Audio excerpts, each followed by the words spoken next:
What is going on, ladies and gentlemen? I am BDLM coming to my buddy J4Y, bringing you episode number 105 of the Dota On Demand podcast. What's going on, man?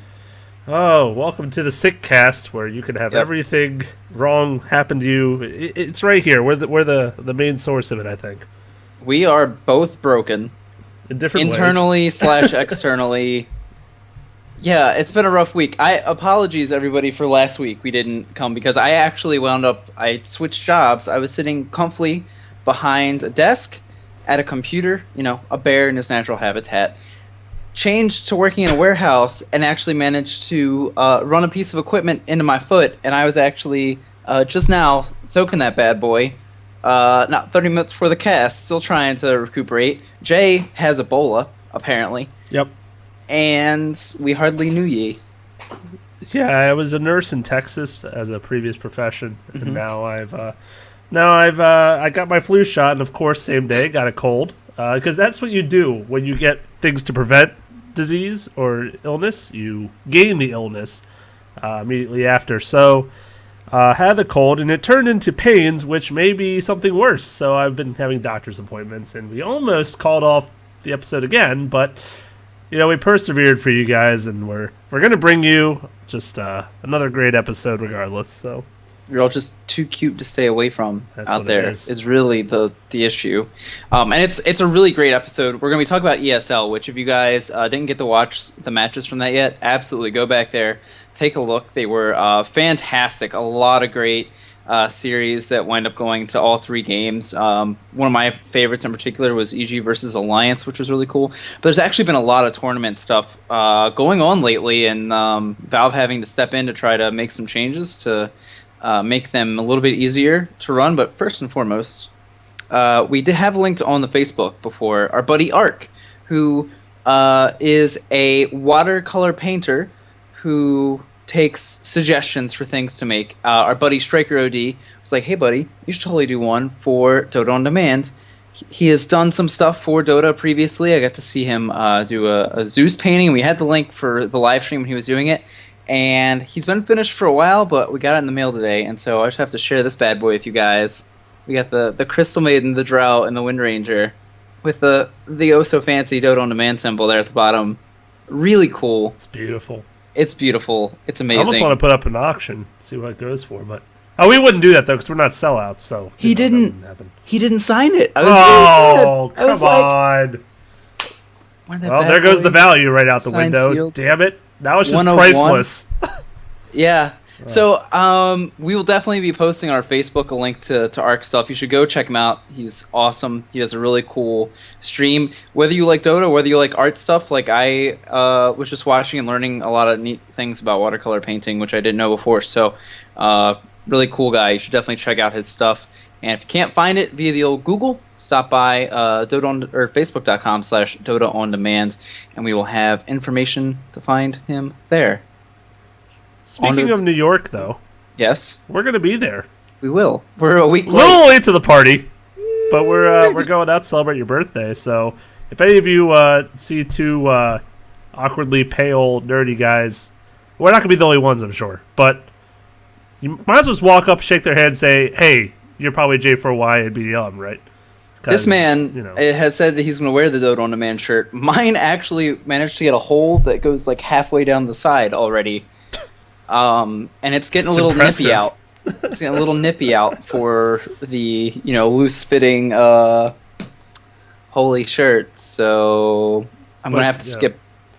You're gonna be well. I'll do the justice for our team, but yeah, it should be interesting. We'll report back next week and just let you know how our little shenanigans go about. Maybe I know we're gonna at least try to incorporate one geeky thing while we're there. Maybe the Nintendo World. We'll have to try to do something, but.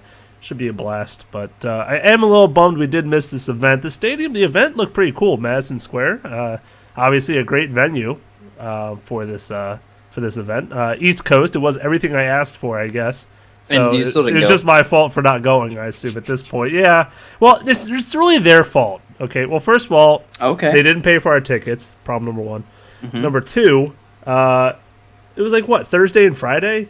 Very awkward days to host an event. I understand price-wise why they did it, because I'm sure renting out Times Square Or not Times Square, Madison Square. Ooh. Times Square would probably cost a little more, but Madison Square even costs a pretty penny, I'm sure, during the weekend. So, maybe budgeting a little bit, but I'm sure it was still a great time for everyone who went in person, too.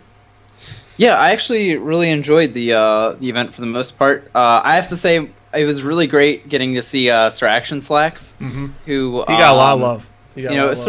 It reminds me of Shane, that sort of same, like, there's really funny people, outgoing personalities. I got to meet Slacks in Seattle when I went, and he is just the perfect kind of person to go out in the audience and to talk to people. He's like, just his personality is so just engage you and make you feel comfortable. And it was really, I think that like fits him perfectly, and he's worked really hard to get into that position. It was nice to see him at a major event, Yeah, exactly. It's good for the little guys to get up there, and he's no longer a little guy. He's definitely getting a lot of recognition from the community, and well deserved, as we've said plenty of times. So it would be awesome if we can get him on here for some kind of episode or something. We'll have to work on that, collaborate a little bit with him, because he is just a pleasure and delight to see and watch his stream as well. So it was nice to see him. But all the personalities, I really enjoyed everyone they had up there, as well as the commentator's desk. Once again, Red Eye, the guy they've had doing all the ESL events. He's just a delightful personality. He's also got a great accent. Some people say sexy. I didn't say that, but some people say it. And but he's actually a really he's a great guy to get the gears going. DJ Wheat being the stage presence. I was expecting a hot model, because that's generally what all these events do, but DJ Wheat kept it a little classy, not even a button down or anything. So I don't know what was going on with that, but no skin shown today. So can I just say that I actually was watching the very end of the Brazilian LAN tournament that just finished up, and I cannot remember the name of it to say. BGC? Yes, BGC. Know. Okay. So at the very end, right, they win, and so they bring out the prize checks, and it was literally two scantily clad women who clearly didn't belong, just like standing next to these nerds, right, who are just like, "You're talking to me?" and hand them the check. It was really kind of awkward. I feel like when it's that blatant, I feel like most of these tournaments have done a pretty good job. Like, oh, you're a moderately attractive woman, you just barely don't belong here, right? This was just like, it's just too much. It's too much. Put them away, ladies. Your fathers are losing their minds back home.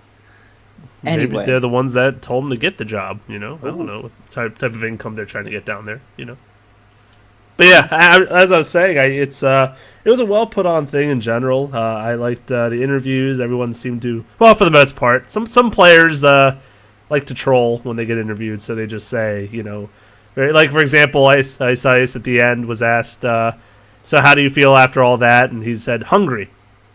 That's all he said to DJ Weeze. He's hungry. So, a very great response, what you would expect from him probably after a tournament. So deep, philosophical, hungry for more? Was it hungry for food? Did he feel emotionally starved? We don't know, Jay. We just don't know. We can't tell. Yeah. But I think it's really interesting, too, because this tournament was also blemished by some technical things, and which is something that's been happening a lot recently, actually. You have DDoSing becoming a major thing, interacting with the D2L. Alliance actually winds up dropping out of the D2L. They have their records erased, which actually had the potential... Well, it actually did screw with the standings and wound up having to come down to a controversial type of inclusion for Power Rangers, going to a, what did they call it? A point system based on, starts with a D. Diffusal blade. Yes, diffusal blade points. Basically, like, if you were like late or something, you'd get a point, and then that would count against you in a tiebreaker instead of going to a deciding game. And then also a bajillion and a half pauses. Now, I'm just curious, Jay, have you been so unlucky as to experience these things and been driven insane as many people seem to have been? As far as spectating the games? Yes. No, as far as being a player in them. Oh, no. No, fortunately not. As I am not in the professional scene, and most people are not DDoSing my games. But as far as the pauses and servers issues, I mean, I haven't seen it much firsthand, but I mean, this tournament definitely was plagued by just a streak, and it wasn't. There was a lot of factors, so I'm not going to say every single pause was due to a server issue, but obviously the majority was. And there was a lot of remakes that happened. Thankfully there's a lot of good save points in the games that not a lot changes necessarily. But it's still unfortunate because especially when momentum's building, it's kind of like it reminds me of the Super Bowl the Ravens played in against the 49ers. And, the Ravens were... sorry if you don't know all this football terminology, but I'll try to explain to it. Our team was basically ahead by about 2 or 3 touchdowns. We had all the momentum going for us, and then there was a power outage in the stadium. And they had to stop the game for about 2 hours, or an hour and a half or something. And just right then, after that momentum, or after the power came back on, the momentum was essentially wiped out. So the 49ers came back on the field with like a new energy, and they were uplifted, and they came back and scored like 2 or 3 times in a row. And it was just like, what would have happened if that power surge never happened? I don't know. I just have a similar train of thought of like, what if your team's building up and then this happens and now you have to deal with, losing that kind of... Because I feel like Dota, in a way, is momentum-based. Not only, obviously, golden experience, but also, in your mental state of mind. If you're losing all your towers, you're getting crushed in fights... you start getting worn down and maybe tempers flare, and I don't know. I feel like it can wear out teams emotionally as well. Yeah, I mean the other thing too. I think I can't remember who said it, of course, because then I'd be giving credit where credit's due. But I think my favorite description of like how detrimental pauses could be was basically along the lines of, you wind up sitting there, you're all in TeamSpeak or in Skype or whatever you're using to communicate with one another in your headsets, and you have this pause, and all of a sudden you start taking a look at the game, you start thinking about what you might want to do different. So you wind up breaking the action to plan out next steps where you otherwise wouldn't have that time. And it can sometimes be destructive because you're just going about your flow and you're working on whatever your team had decided to work towards. And now you have this time to sit back and you go, oh, wait a minute, do we want to do this? They start second guessing. And then sometimes you'll see pauses resume and then players will just go like completely change what they were doing or go to a different area, leave all of a sudden where they might not have done that otherwise. So you really do sort of have almost a time period where you have to like restart, regain your momentum, get back into the groove of what you were doing otherwise. So, and I found this on Team Liquid's website. And there was a description by somebody who had seen even some stuff from WCA firsthand. We're talking about some of the challenges they faced where a series was going on between LGD and Navi, wound up getting delayed. The managers had to take some time to try to figure out what they wanted to do. They wound up flipping a coin to decide if another game was going to get played or not. Navi starts packing up because they thought that they were going to get to leave, but then they didn't.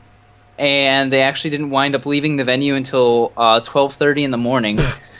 So, really unfortunate string of events, but the really cool thing to come out of this is that actually on October 10th, Dota 2 update hides a lot of the ways that third parties can see your IP address, allowed the creation of local lobbies, being viewable through Dota TV so that they have the ability for spectators to watch.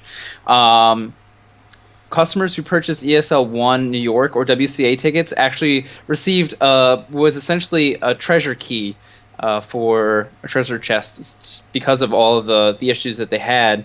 And also, league games will now automatically pause when any player disconnects, and it can remain paused for up to 24 hours even if all the players are disconnected. So if there is that sort of really unfortunate event pops up, they don't have to necessarily try to find a save point to go to or hash something out right there. They can leave the game, pause, everybody can disconnect and leave out, and then come back the next day and try to fix it. I actually read something on Reddit where somebody was like, I thought this was a joke because it's literally the answer to everything people have been complaining about recently. Like it was a made-up community post or something, because those have happened in the past. So, yeah, that's pretty funny. No, it's really smart. And actually, you say it's came out October 10th. The tournament did end October 10th. So yeah, it was literally they addressed the issues that they saw. And I mean, there was a lot of people with their pitchforks, as there always are, whenever any problems arise. And, where's Volvo? Volvo, please fix. And, it's not like they're not observing this and saying, oh, we're fine with that. It doesn't look great, but I'm sure it'll smooth out, No, I'm sure they're right on it, but some of these things, obviously, first of all, in the middle of a major tournament, you don't want to mess with servers and patches too much. You kind of want to keep it as stable as possible.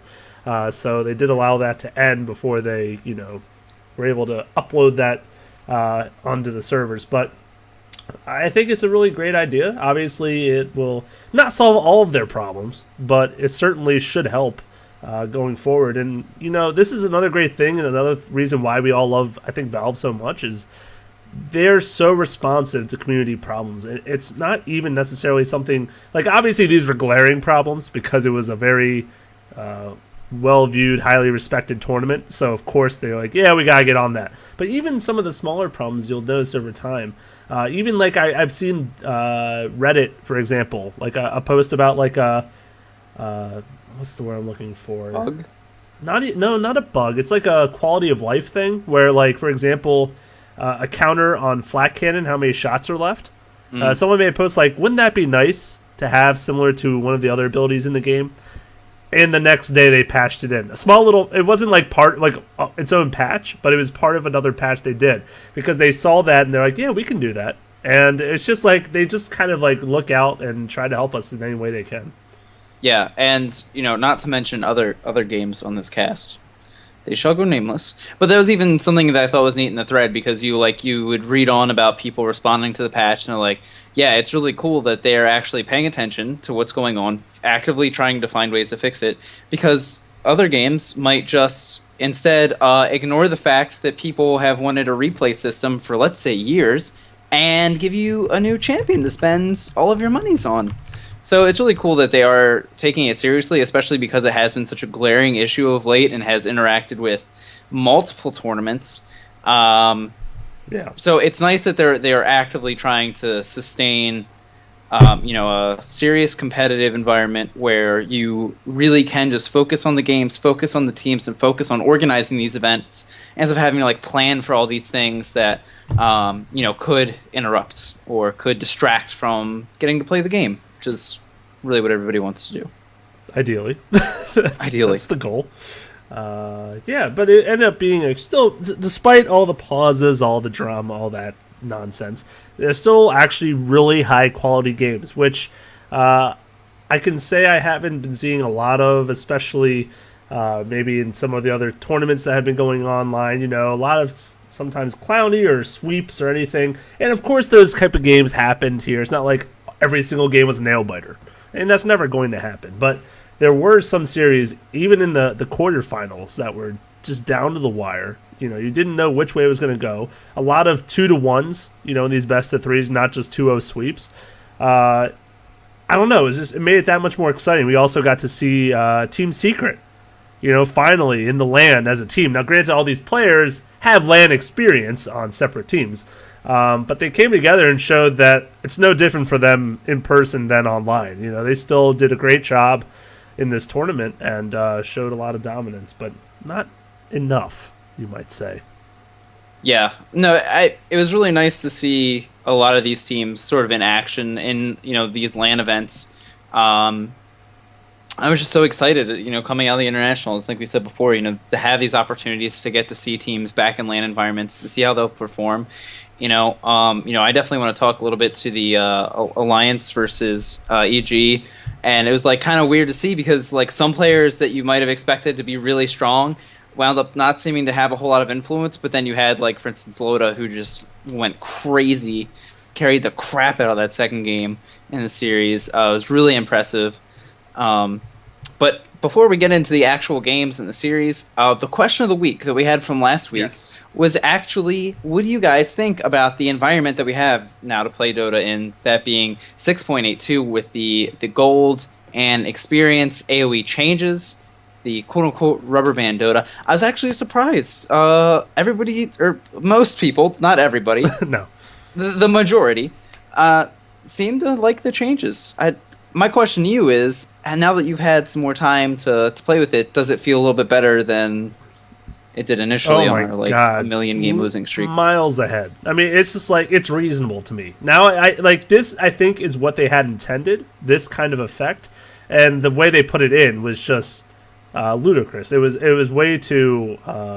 Roller coaster. I have horrible words right now. Maybe I'll blame it on the illness, but it was just too much change and too drastic.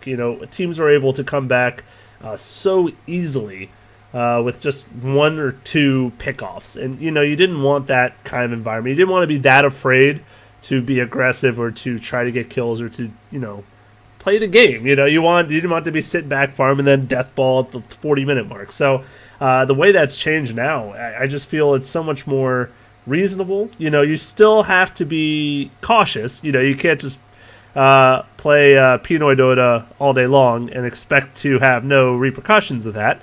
You've got to be a little bit more smart about your play, but it does reward teams getting those pickoffs and being around in a group setting. So it's kind of encouraging more of that team skirmishing and fighting, and I like that. What do you think?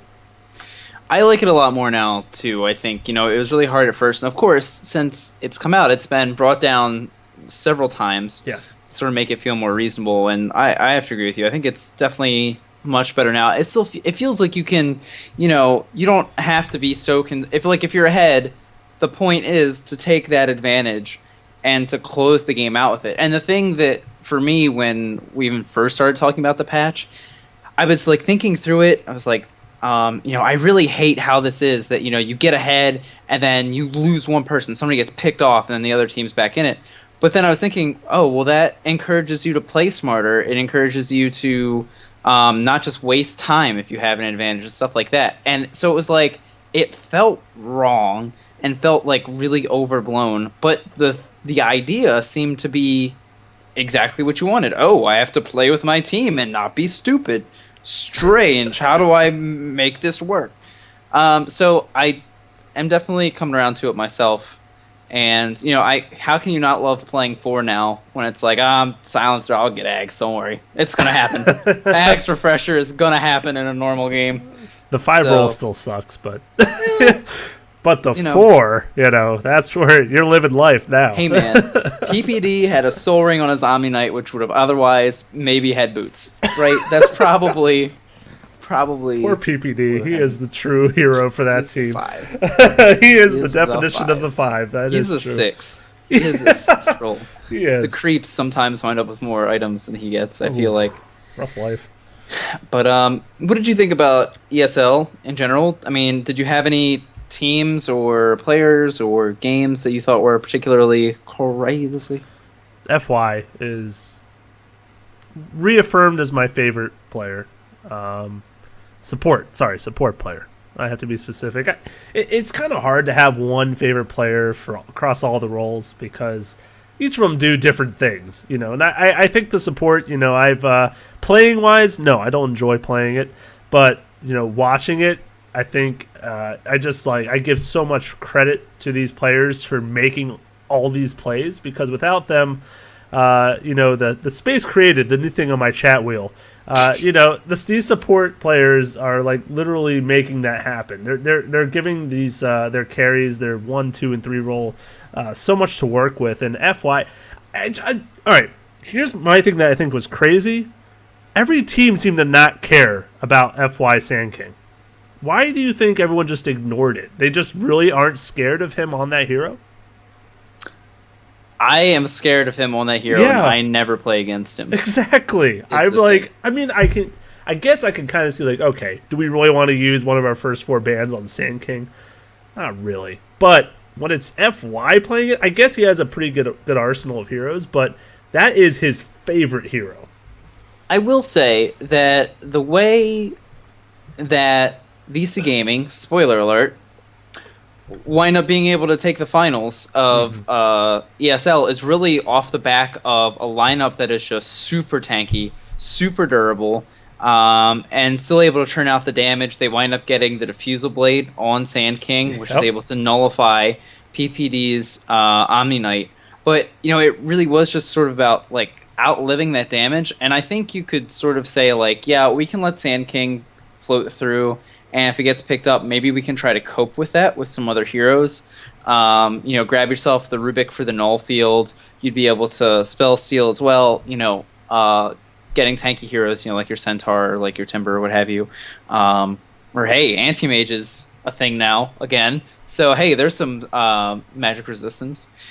So I think there are probably ways to deal with it, but man, he's just a great player and is able to really do a lot with that hero. And it's I think a lot about being able to farm, but then also being able to support, spending as little time as possible getting up your Blink Dagger so that you're active on the map for the majority of the game and not just, sorry guys, I'll come out of the jungle like 15 minutes on my Blink Dagger. He's just given those heroes that are like playmakers, Sand King, Skywrath. I mean, he's able to roam the map and cause havoc, and they really take full advantage of that with their lineup. And they're not afraid to be aggressive. You look at Black and Ice. They go for those kills. They're willing. They know how they can push their limits, and a lot of times it pays off. Not every time, of course, but a lot of times it will. And I just love the synergy we're already seeing on this VG lineup. They're scary. This is, to me, the new DK, because, everyone that hyped about the DK roster that came together, this, to me, I can actually see doing better than that DK lineup, just because of how the other three players, Fenrir, FY, and Super, how already bonded on this team, and they already have a lot of synergy. But Black is just such an amazing player. He's got so much potential, and I think he still has room to grow, of course, but you just watch him play these games, and I just am astonished of how well he does on some of these core heroes. And Ice, I mean, I don't think I even have to say much about him. At this point, he's already just so well known for how he dominates that offlane. My God. Sounds like an Apple product. But anyway. Your new religion coming to your store. Yeah, and the one thing that I actually was the most excited, I mean, it was the Game 3 Invoker, which I thought was awesome. Yeah, not Ice or Super Invoker. Yeah. Was just after they won, like they seemed to be like a cohesive like team unit, which is obviously going to be difficult because of the language barrier, but they really seemed to be one team and one unit. And it wasn't, when you hear about Westerners going to, China or, other Asian countries to try to participate in their, what's the word I'm looking for, Jay? Organizations. Sure. Sometimes they get shunned. They don't get to actually engage that way. And it was just really nice to see that they all seemed really together and, engaged. Of course, winning money helps. People get along. Speaking of money, first place got $45,000, second place $23,000, and third and fourth got $11.5 each. So obviously, we're not talking TI4 amounts here, but you've got to start somewhere, especially when an event is hosted in the U.S. It just gets me that much more pumped because we're finally getting more stuff on the homeland. Well, I'm going to call it the homeland, our homeland. Obviously, in the Dota scene, not even remotely, but it's still cool, and that's not a bad chunk of change. 45 still will pay some bills for you. I think it's a decent amount, and it's only going to go up from here. So definitely a nice start. Yeah, I agree. It was really nice. I'm always excited to see stuff in the U.S. Like, doesn't have to be international, but seeing that I think is just great because like you said, it's not every day you get nice events. And even again, going back to seeing the Brazilian tournament, like that was a LAN event in Brazil. Yes, South America. I'm just going to save myself now and say it's South America. That's a lot safer. Yeah. Yeah. It was just really cool getting to see that type of event, even just anything that's LAN, it's really just getting people together, getting people excited about the game and making it, I feel like, more visible than, people just watching from their computers at home. But what major things other than FY did you see? Or here you go. Oh, here's something crazy, Jay. Uh-oh. You get the multiple choice question. What would you like to talk question. About? Maybe, yes. Would you like to talk about Zai's Nature's Prophet, played as a support? Okay. Terrorblade, in general or in particular, played by Loda. Radiance, Manta Style. winds up dropping it for Hart at the end of the game, the Radiance.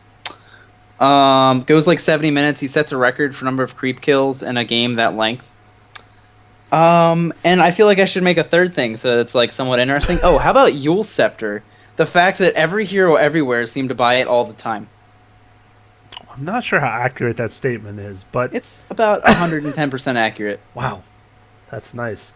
Real numbers and statistics. Let's just start with the number one thing, as Zai was going to be one of my other crazy topics of discussion. I actually was going to say, to me, the grand final was the battle of the best supports, because it was Zai versus FY, and these are like my two favorite support players. They both just dominate on that 4 role, and Zai just showing that literally he can play any hero, and he'll do great. And actually, I'd say that just in this series in general, he showed that, because he also played a Beastmaster, which was phenomenal. And that was middle. That wasn't even support Beastmaster. That was just a middle, because Zai could just do anything. So you're like, you know what, guys? I'll take care of it. You got whatever you want to do. But yeah, he was on that support Nature's Prophet. My first thought was this is an awful idea, because it was against Timbersol, which Timbersol's main purpose is to chop down trees. So to get a hero whose main crowd control is to surround someone in trees, I felt this was a little underwhelming. Here is something else that I found really interesting, is that if you go to, I want to say game 2, in Alliance versus EG, they do the same thing, where they use Nature's Prophet as a lane support hero. And it's something that the commentators actually pointed out was this isn't a Nature's Prophet that shows up to the lane at level 1 and goes, well, guess there's not much for me to do here. I'm going to go into the jungle. He literally stays in the lane, applying harassment, and then teleporting out to other lanes to provide support. And then it really wasn't about, and then, being able to get the levels for the treants. It wasn't about him, coming in and doing a little bit and then going back to farm.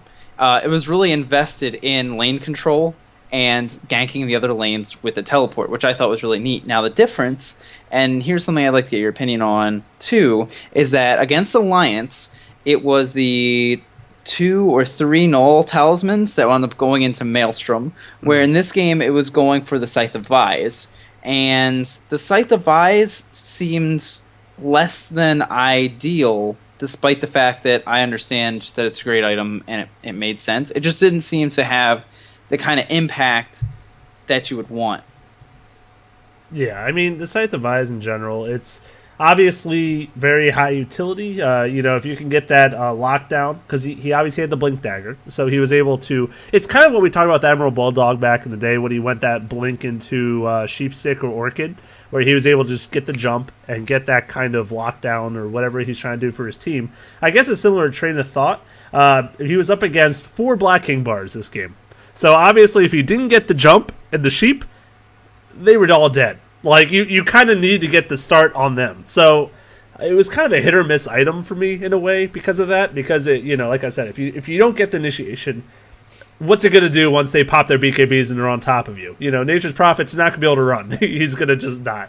So, yeah, it was a little questionable. He also had the Yules, by the way, speaking of Yules. So why not? Every hero has it everywhere, so yeah, I think it's just Zai that has it every game. I'm not sure that was every hero, but I want to say Universe. Well, when he was when he played Jakiro, of course, yeah. Death Prophets again. Well, you wind up having the Yule Scepters. Yeah. There were a couple other ones that were just like, why? There was, where is it?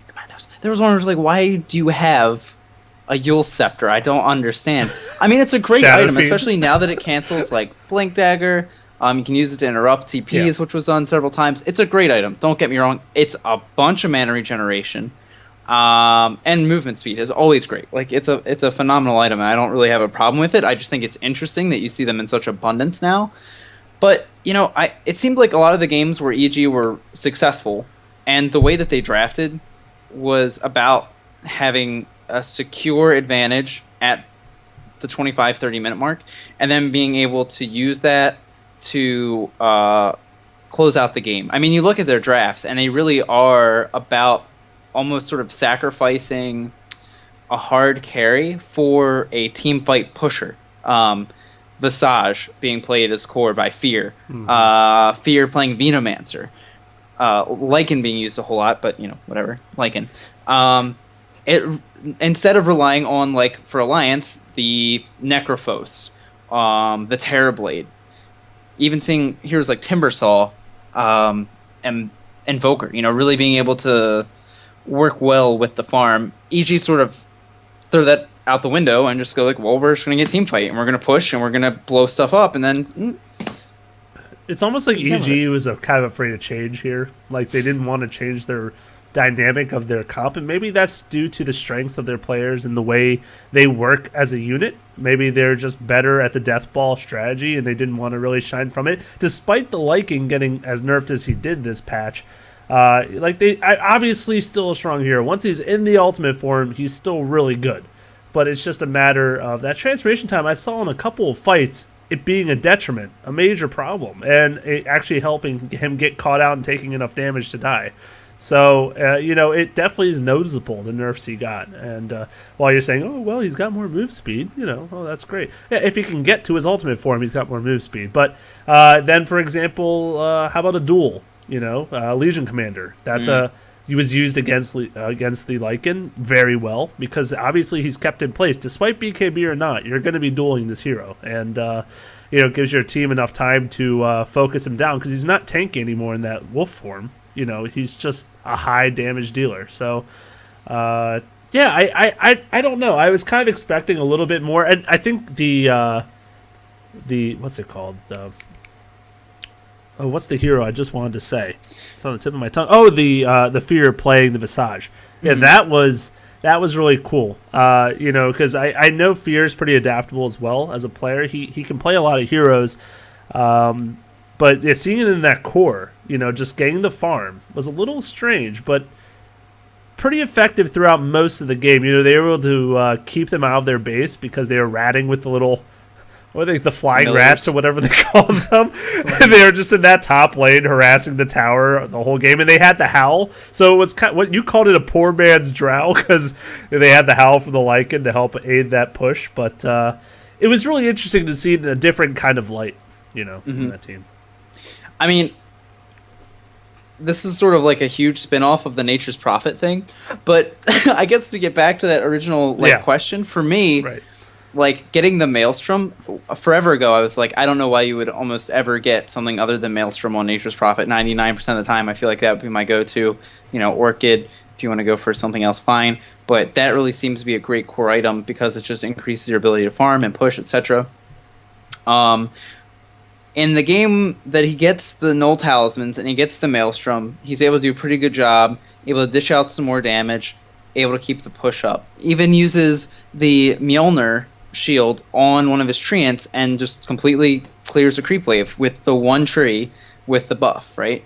So he's able to do more than just show up and provide the sheep. And that's really what it felt like to me against Ice's Timbersaw, because, like you said, Timbersaw was able to just like, oh, I got sprouted, I'm just going to Whirling Death, I'm out of the trees, no big deal. Or one time he timber chained to someone else who was sprouted in order to kill the trees to get them out. And so he winds up getting the Yule Scepter to help, or not Yule Scepter, pardon me, the Scythe of Vise in order to get more control, but really gives up some of the damage. And that seemed to be a big part of why EG wound up losing that game 3, because it just seemed like they needed all their damage out of Shadow Fiend, who had already invested in a mech, so it was losing a slot to that. And they just didn't have it coming from anywhere else. Like, I would have even, like, what would you think about, like, a Dezo on the Nature's Prophet? That would have helped tremendously. I mean, they had a lot of armor. Actually, towards the end, what the casters are basically saying is they have nothing to take out Ice on this Timbersaw. He had the Shivas, he had the Bloodstone with the BKB Aghanims. He had so much health. He got the stacking armor from the reactive armor from Timbersaw's passive, and it just ended up being too much, since no one on their team really went any armor penetration whatsoever. There was no Assault Cuirass, there was no Desolator, there was no Medallion. I mean, they had nothing to get through once it stacked up. So they were essentially just BKBing and dealing with the physical damage rather easily because of all these things. And like you said, their main line of defense to all of this was a Tidehunter Ravage and their Omni-Knight spells, which later in the game are way less impactful than they are in the earlier stages. Omni-Knight, to me... Let's hear it. Let's hear the complaints. Sometimes feels more like a liability to me than a buff. That being said, I understand why Omni-Knight's a great hero. You saw some great plays from PPD, saving some people, dealing some damage with Purify. That's great. However, when you find yourself in a situation where you go, oh, I got Repel, whatever, and then in comes Sand King with a Diffusal Blade, and then you're like, oh, I'm dead because I thought I could skip BKB, and I'm going to wind up having to get it anyway, and then you're like, well, then why do I have Repel? I mean, I guess, it's additional, it can, it's like, it helps for a second. Extra time of your BKB. I understand it's not, like, completely rendered useless, but, it's just, like, really unfortunate to see those sorts of things happen. It's sort of like why you understand. I know, to me, if you have, like, Storm Spirit with it, you sort of have more mobility, you can jump around, you're repelled, awesome. You get to weave in and out. Really, Shadow Fiend just was like, well, I'm repelled. I have to do whatever I can. I'm not getting out if you're alive. It's going to be a duel to the death. Good luck. And there was that one fight middle by the Tier 2 tower where he's just alive forever, just chucking auto attacks, pop Satanic. He just goes crazy and is able to keep himself up for a decent amount of time. Still winds up going down, though. I have to say, in the games where they used Abaddon, I like that a lot more than I like the Omni-Knight. And I understand they're different, but at the same time, it's like...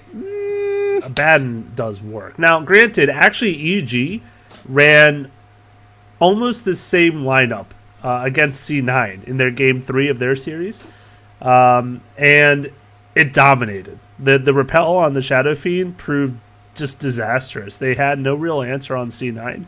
And, I mean, they had Naga Siren, who would eventually build a Diffusal Blade, but the ramp from their early game with all their kills and the way they pushed towers, Naga never really got to that point. Basically got Radiance bots, and that was all she got that game. So, it obviously they've used it successfully in the past, but like you said, it's not like you look at this lineup on Vici, you're like, Sand King will get a Diffusal. We should be scared of that, because that's not something you think of ahead of time. It's more of your strategy. My main concern with this particular strat is they didn't have enough threats.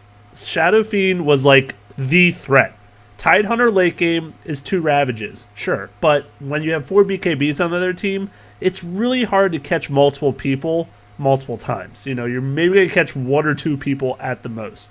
And then after that, it's not like you're even doing a lot of damage. You're just kind of keeping them in place. Zai did okay damage with the Sheepstick Treads, but it's not like he was doing a lot. Like you said, he kind of got bursted down quick. Not really tanky with that build.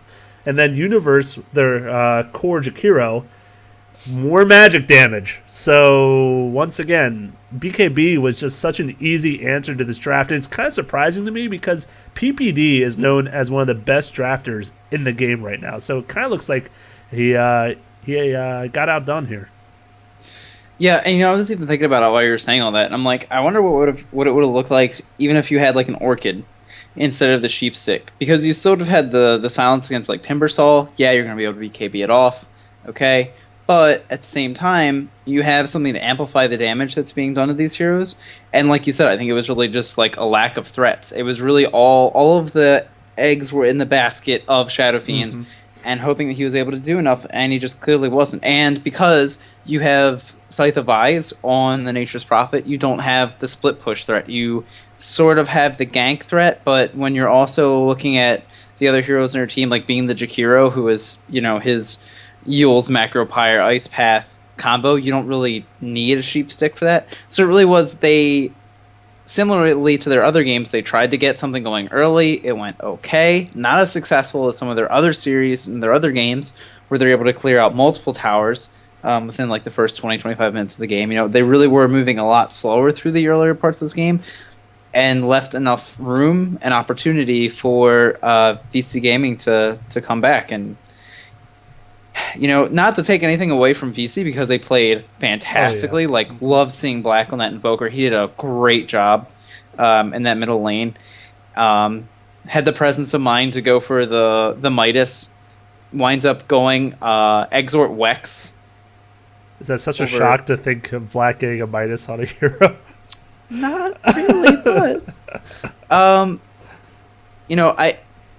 it was just really, they executed really well, and they definitely earned that victory, hands down. It was great. It was great to see. Yeah, no, it was a really epic grand final, and like I said, some of the other series were also wonderful as well. Other trends I was kind of noticing in general: Ogre Magi getting picked up now, generally as a support, but offlane also getting some awareness there. Do you like the Ogre Magi with all the buffs now? I do. Even people were sort of pointing out, without referencing the buffs, to go like, yeah, Ogre Magi kind of sucks because he's a melee hero, so it's like you try to put up lane presence and you really can't. Well, guess what? Now he has like 2 health regen, so he can just sit there, can take damage, and you eat a tango, and over that time... And Flintstone Club everyone. I really do like the Orb of Venom on Ogre Magi because it's frankly just way too expensive to try to ignite and Fire Blast people all the time. So even if you have that little bit extra slow, that little bit extra damage to try to control the lane with, I really like that on him.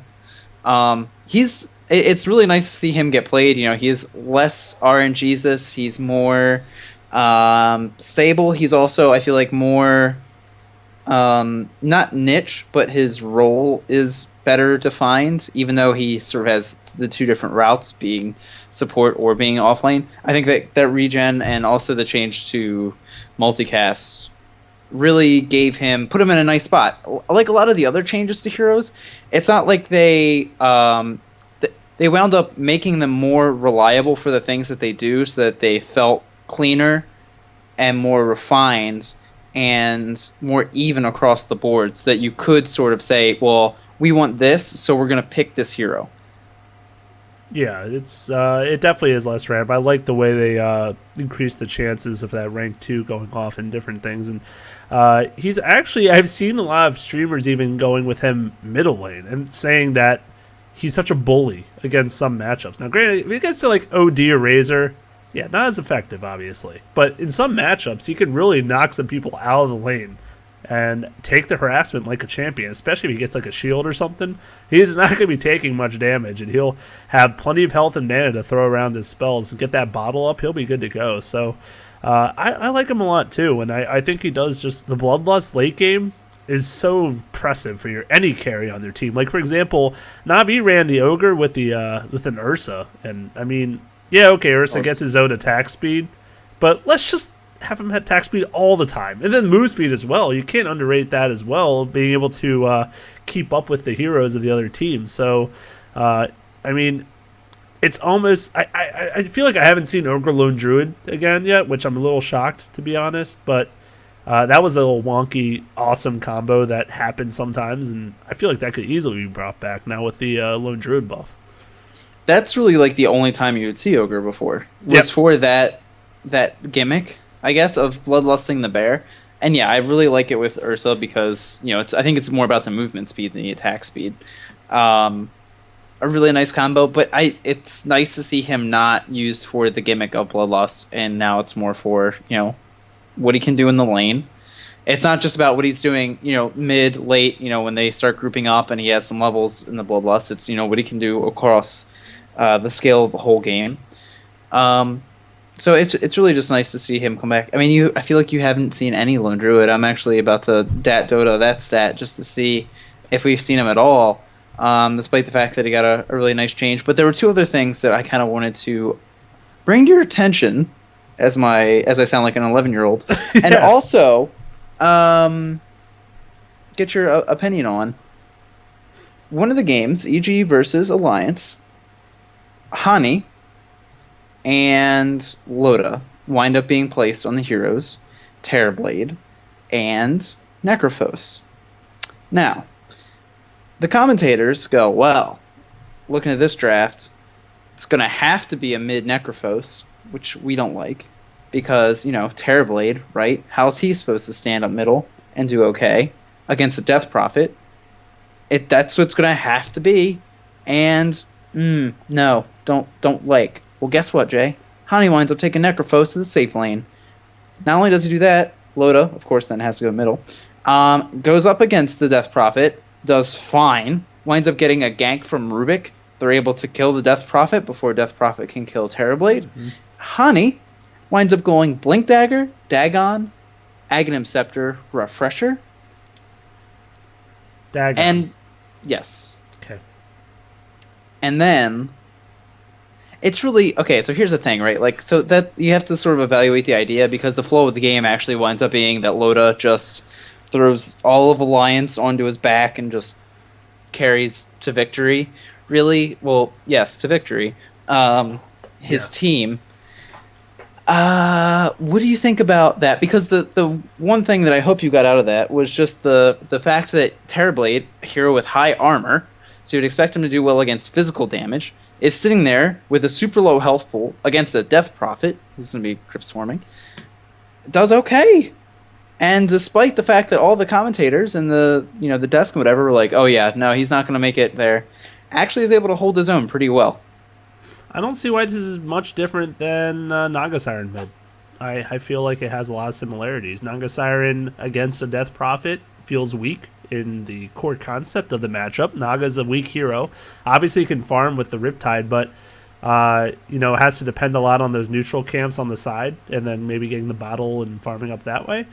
I feel like the same thing can happen for this hero as well. I mean, yeah, he doesn't have that great AoE capacity, I guess, to farm the middle lane with, but his illusions can help him in the jungle. He can do those stacks if he needs to. Metamorphosis obviously lets him be a great commanding presence for a long time. It's like an ultimate almost at level 1. Having, up to 60 seconds. It's a long duration even at the first rank. I have it here on a different tab. I don't know why I haven't just clicked over. Okay, it is 40 seconds at the first rank.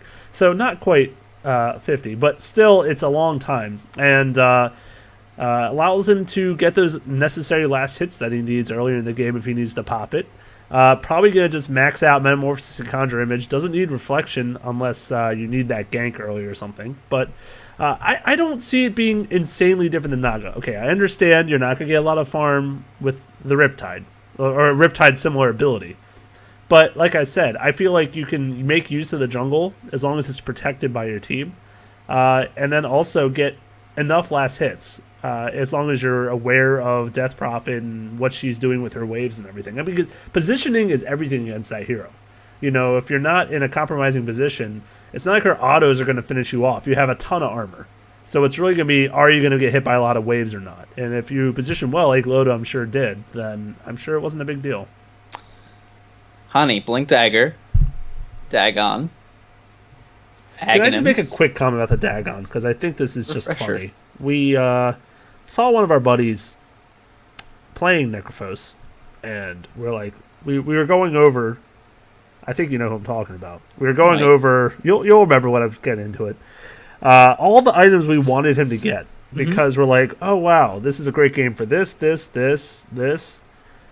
Goes Dagon. And we're just sitting there scratching our heads like, okay, like in one path, I can understand why you want to Dagon with Necrophos, right? You do it, and then you ulti afterwards. So, right, he's going to most likely die because you've done enough damage, hopefully.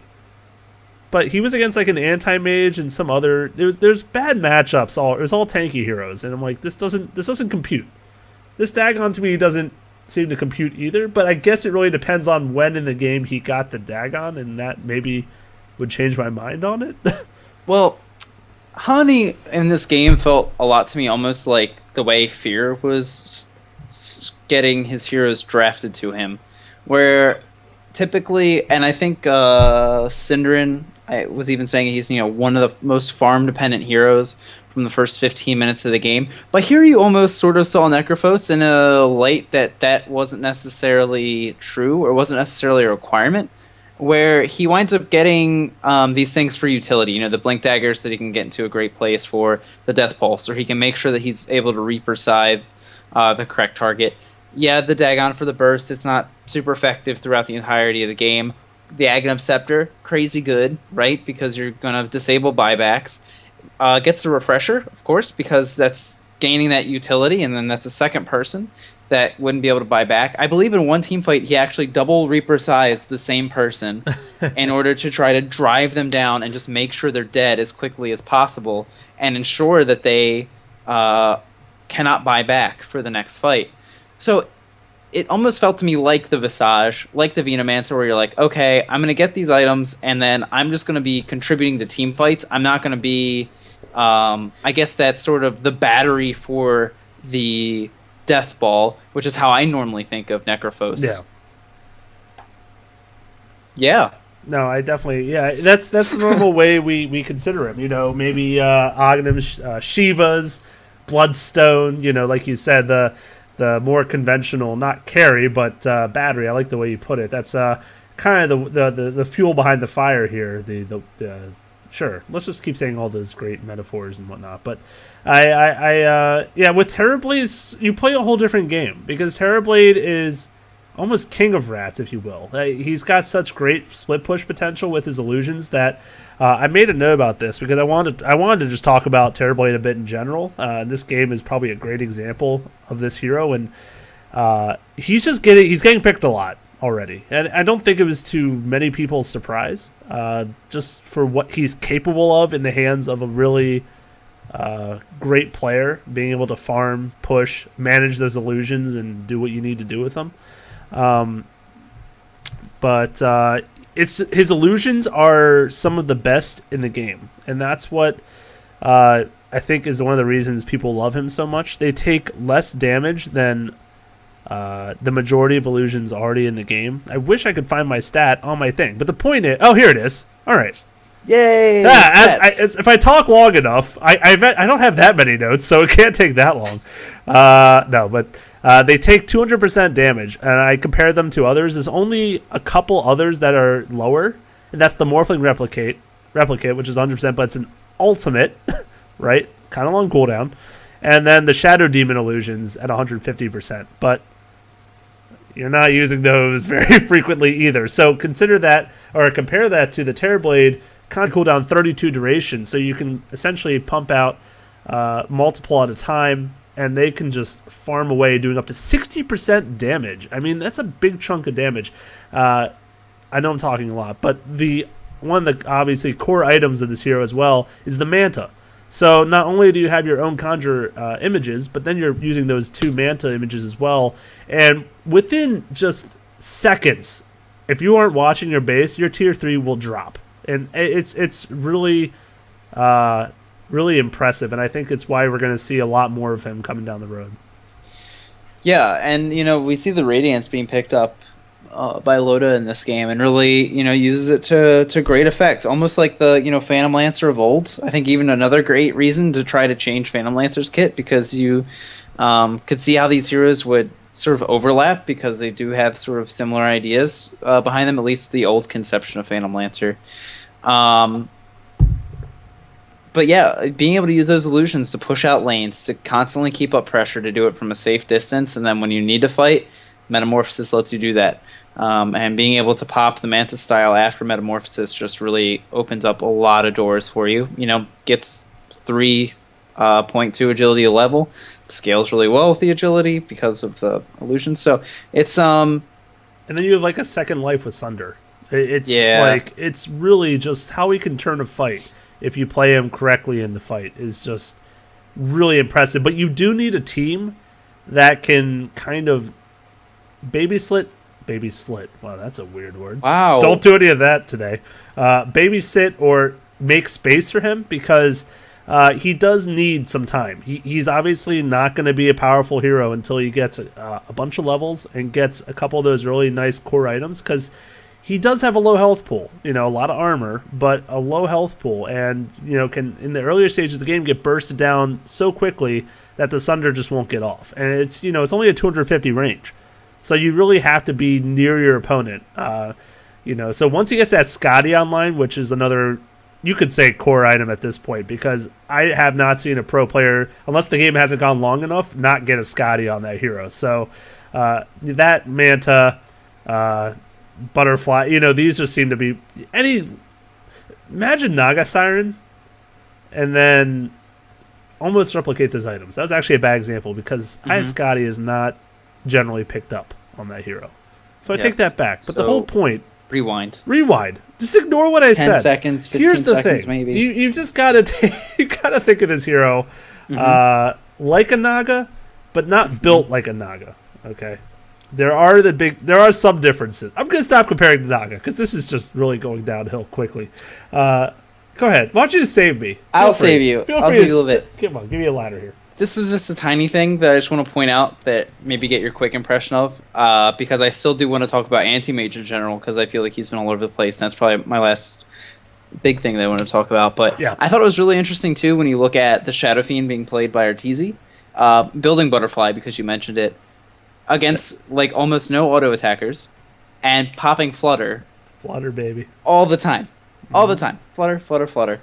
What were your thoughts on that? I love Flutter. I love the change to the Butterfly. I love giving it that activatable, giving it some utility. Being able to make... I like having more decisions for players, essentially. It's only going to make the game better and make it obviously a little more complex, which kind of is more difficult for the lower skill players. But for the pro players, like you said, it's giving them more options. And, do I need to chase? Do I need to run? Now I have the ability to get that little burst of speed, and it's going to sacrifice the evasion. And they kind of did that with a couple of things. For example, the Spirit Breaker, being able to use his charge to get a burst of speed, but then it losing its abilities for a little duration.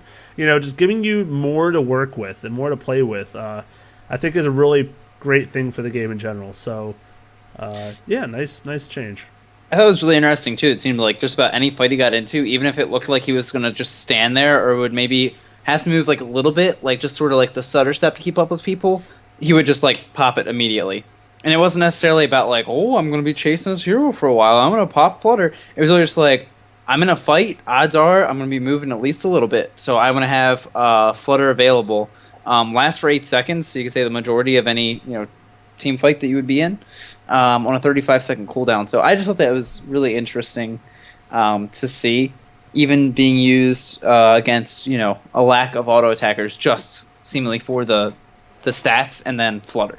Yeah, I mean the stats alone are a great reason to get Butterfly anyways. So the evasion's obviously a nice thing to have on top of that. But now that it has that potential, it's just good on pretty much any agility hero. Yes. And the other thing too is nice is it's like now because of Flutter you don't have to sort of rely on it for the evasion. It's not like you go, oh, I'm against all casters, why would I want to pick up Butterfly? It's really nice for the agility and stuff, but other than that I'm not really getting anything for it. And now you can basically do that where you just go, I'm gonna build it, I'm just gonna Flutter all the time in fights and it'll be fine. But Anti-Mage, I think it's really interesting this year is coming back at this time, basically for almost no other reason, changelog-wise, in my opinion, than this rubber band Dota. The changes that everybody else seems to like brought back our old friend, who I'm actually not sick of immediately, which is surprising to me. Yeah. I wasn't really prepared for that. Base strength was increased in 6.82 from 20 to 22, so he's a little bit tankier. Mana Void's area of effect was made a little bit bigger in 6.81. But, he's actually pops up in a couple games. And the other thing I think is interesting, picking up Vanguard as opposed to the Battle Fury in some instances. What are your thoughts? Do you think it's just people forgot he existed until now? Or do you think he benefits from some of the changes that were made? Well, he's similar to a Spectre in the sense that he's one of those ultra late game carries. 6 slotted, he's going to do a lot of work. And, with the... I don't want to keep calling it Rubber Band Dota because it's not really that much anymore. But, with the way they change it, the bounty and XP changes, he's able to, be a presence in any stage of the game. And if their team's behind, he can just come back with a nice team fight. He's never been that awful, depending on how you build him, early mid-game. Even when he gets his Battle Fury online, he can already dish out a lot of damage in team fights. And giving him that ultimate, the Mana Void lets you pretty much be a presence in the team fight just by having that online as well. players like Black really show this hero to its full potential. You know, I think one of the main reasons he has kind of fallen from graces is because ultra late game, like I was trying to say before, you know, he gets 6-slotted faster than almost any hero in the game just because of his farm potential. After he gets 6-slotted, it's just gold piling up for buyback, and then that's it. So if he can't get the job done by the 40-minute mark or so, he's never really going to get the job done. The rest of your team has to do something, and generally the lineups with anti-mage are not greedy enough where they can support another super farmer, you know, because anti-mage is taking all the farm on the map. So it's I guess that's where a lot of the problems where teams draft him. They don't want to have that situation come online. Whereas, let's say Naga Siren, Terrorblade, Spectre, you know, if those heroes get a lot of farm later in the game, they do a lot more work at 60-plus minute games. You know, they can do a lot more damage.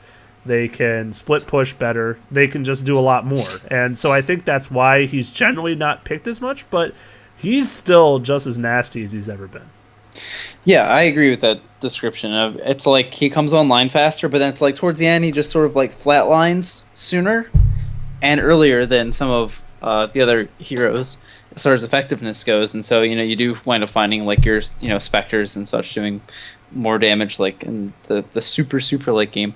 But I think it's interesting to compare him to Spectre too, because he's a hero that just sort of, by having mana break, sort of similar to Desolate, is just naturally getting damage. And that's what I thought was actually really cool about the Vanguard. And I actually got to watch a game, and of course, again, because I can't accurately give credit, that would just be too useful. A game where Anti-Mage winds up going Vanguard, the team is winning handedly, and so he finishes the Crimson Guard. And it just winds up being so much damage block that the other team can't do anything about it.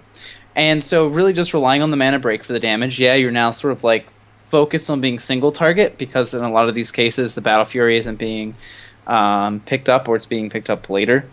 So your focus is more on the single target, and then your only AoE is going to be out of Mana Void. But it's a really, I think, neat thing to see for this hero. You know, being able to see him in a more battle anti-mage type build, and it seems to be fairly effective. Now, that being said, on the patch, anti-mage has a slightly losing record. Has 16 games played. He's 7-9, so 44% win rate. But it's neat to see him come up now. And the thing that sort of, I guess, triggered my mind was thinking of, you know, anti-mage to me has always been this hero that you sort of like, okay, he's got Battle Fury, he's going to go farm. Then there's a fight. It's like, oh, it's 4v5 because anti-mage is all farming. But then it's like, oh, he actually showed up to this fight and has a triple kill now. Yeah. And which, you know, for, like you said, it's been toned down a lot. It's not as dramatic as it was. But the way that the mechanic works now with your area gold and experience, if you're the last hero alive, you kill a lot of their heroes, and you're picking up the bounties for the kills. That's a pretty big advantage to pick up, especially when you are the carry. And you're going to wind up getting this when this hero is, you know, getting in that peak. You know, if he has the Ash, he has the Battle Fury. When he's come into that fight, well, now he's got Manta, and now he's going to start split pushing you if you have towers up, or he's just going to be able to participate fully, get tankier, and just, you know, be a menace in the rest of the fight. So I just think that hero is really effective with the way that the game seems to be working now, even though his win percentage doesn't necessarily reflect that. In my heart of hearts, Jay, I believe. No, I definitely agree with you. I think he's definitely going to get picked up in different situations, but let's just say a Timbersaw, my mind's somewhere else right now. If a Terrorblade is picked up, I'm not expecting Anti-Mage to be the counter pick. You know what I mean? Like, I just feel like they're going to either do a whole different strat where they try to win at a certain point earlier in the game, or they're going to do a Naga / Spectre / Faceless, you know, someone that's going to be able to go toe-to-toe later in the game. And the Anti-Mage, while he can deal with him at definitely certain points of the game, I just feel like late game is not where you're going to see him dominate. So I am curious about that. My thing to you was Timbersaw. I wanted to talk a little more about this hero. and how he's actually riding on a 59% win rate in this patch right now. Obviously, the Aghanim's buff, tremendous for this hero, giving him a whole new life, it seems.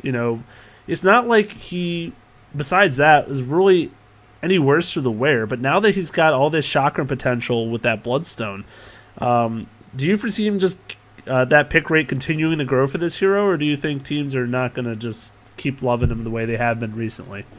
I'll say that I really like that he's getting picked up, and I think it makes a lot of sense because it's almost sort of, in a weird way, similar to the way of describing Anti-Mage just now, in that he needs that one item, and then he can become really a big presence in the mid game, and then you can sort of build that. And then, as we saw in the finals, of course, he's just so durable that it's really hard to deal with him. The mobility and stuff like that, and like you said, the chakram. To me, it's like, it's obviously a buff. It's. I don't know that I would say that that's like the defining thing that's making him viable all of a sudden. But it is really nice to see him. I think he's a hero that really offers you a lot as far as team fight and sources of magic and pure damage are concerned. Like, it's pretty nice. Especially when you're gonna get somebody like Ice at the helm, and he's able to do as much as he was. Yeah, when your players know that hero inside and out, it's going to be... like I said, that's a hero where it's really good to know what your limits are and how you can push them. Because Ice, like a normal hero that's kind of a little more timid and not sure what they can do, wouldn't have won the game like Ice did. The way I'm saying that is he was able to split push, stay in the lanes. Once he got Bloodstone, he felt safe. And he always caused the other team to have to teleport 2-3 heroes to try to stop him, but they couldn't even kill him. They had to focus so much energy to stop him. It's not like he's a massive tower pusher, because he's not going to destroy a tower quickly, but he's going to keep the pressure on those lanes throughout most of the game. And then in team fights, of course, wreak a lot of havoc as well. So it's really nice to see that damage coming out and seeing these players who know what they're doing play them to their potential. The last little thing I want to do is give a shout out to what happened in Game 1 of the Grand Finals. I remember I was talking about that Zai Beastmaster game. It's not actually a shout out to Zai, though. I'm sorry.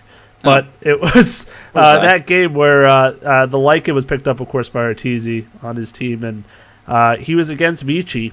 And their strat essentially was Beastmaster, roar down someone, and we're going to just kill them before they were able to do anything. FY and Fenrir as well, able to acquire E-Blades later in the game, literally won their team the game with that item. Able to, after the roar, E-Blade them, Lycan can't do any damage, and they were able to turn the fight around. It was just like next level thinking by these supports, but really just having that reaction time, especially with the way E-Blade was nerfed. You have to be really on top of your timing for that E-Blade because it's not instant anymore. So you really have to make sure you're in a good position or able to fire it off so your teammate is still safe. But it was really wonderful to see, and there was a couple really good fights. You have to watch these games if you haven't yet. We already said that, but just really turned it around, and it was really awesome. Yeah, it was a Skywrath mage. I think FY was playing and used it, and it really was just game changing. It just basically single handedly won them a fight, and it stopped them from losing a fight, I guess. Exactly. And helped keep them alive, and that's definitely something that I feel like, especially in the pub scene, that supports don't think of as often as I'm gonna go E-Blade. And it's typically even thought of as that sort of aggressive, for its aggressive abilities, but really the defensive capabilities and being able to save somebody from physical damage is absolutely huge. And as you can see right there, if you don't believe us, go watch the game. It's really amazing. And actually, I guess talking about all these great players, Ice, FY, Zai, Loda, our question of the week: who do you guys think was the MVP of ESL? We'll give you a couple choices, and of course, you can write another and tell us who you think. Or you can even write in the comments below the video, the post at dotaondemand.com for this episode. Tell us what you guys thought was the coolest thing about the tournament and who you thought was the MVP. You can also find us at facebook.com/dotaondemand. On the Twitch, of course, .tv/dotaondemand, and I'm probably forgetting something. YouTube, Twitter. We're everywhere. Everything. We're everywhere. We go where we please. Also, feel free to go Google Ark. And like I said, we will be linking his information for this fantastical little drawing that I'm going to be, or painting that I'm going to be putting in a frame immediately and hanging on my wall. And Jay, you're going to have to wrestle it from a cold dead hands if you want it. So, Thanks. Anyway, have any other closing thoughts? It's good to be back. Good to be back. Half dead, but back. That's right. Go out there, guys. Watch some Dota, play some Dota. See you next week.